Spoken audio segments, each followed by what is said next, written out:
साथी आज चाहिँ हाम्रो भाइको बर्थडेमा यहाँ भाइको चाहिँ बर्थडे हो आज है र भाइले चाहिँ हाम्रो लागि एकदमै महत्त्वपूर्ण कुरो ल्याइकन आएको छ र त्यो चाहिँ त्यो के हो यहाँ के हो तन्दुर के भन्छ यहाँ पोलपाल हुँदैछ अलिक आगो लाग्यो पोल्ने मान्छे चाहिँ कराइ छ नि फेरि यस्तोहरू चाहिँ एकदमै राम्रो बनाउँछ कि पोल्छ मजाले जहिले पनि हामीलाई यसले नै यसरी बनाएर दिन्छ र आज चाहिँ बर्थडे थियो नि खानु चाहिँ केसँग खान्छ हो त्यो चाहिँ थाहा छैन यो अचार बनाउने एकदम आमामा बर्थडे खानु फेरि यहाँ पनि आइपुग्यो हो उहाँ पनि आइपुग्नु भएको छ ल हाम्रो विनय भाइ पनि आइपुग्यो है भिआइपी गेस्ट र नानीहरू छ हामी यति छौँ हामी टिभी हेर्दै र अहिले एकछिनमा खाएको पनि देखाइदिउँ ल साथीभाइहरू रेडी भयो हो हाम्रो चिकन अलिक डढे जस्तो पो देख्यो त है चटनी यो चाहिँ खतरा खतरा छ नि त चिकन खानेहरू बस्न ल ल बसौँ बसौँ बसौँ बसौँ ल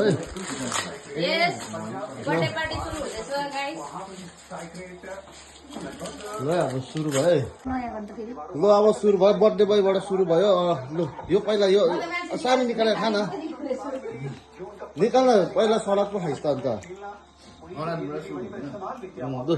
ल ह्याप्पी बर्थडे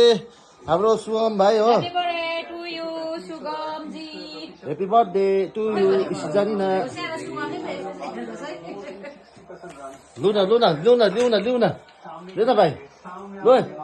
लु छिटो छिटो लु बरी लु बरीले सानी लु त छिटो न छिटो न कहिले होला खानु यो फर्स्ट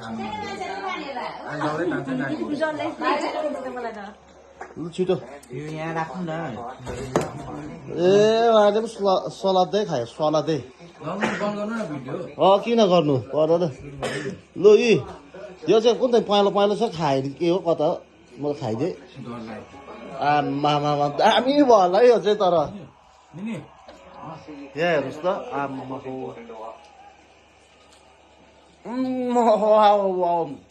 यस्तो दामी भयो ए चेस अन्त पहेँलो कपमा खान्छ चेस छ भित्र त अन्त छ नि त अन्त लु अब यो केक भइसक्यो हेप्पी बर्थडे सुगम पापा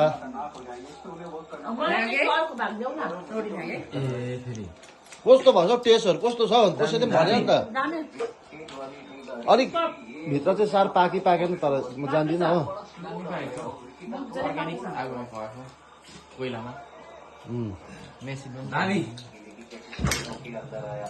मलाई अर्को भाग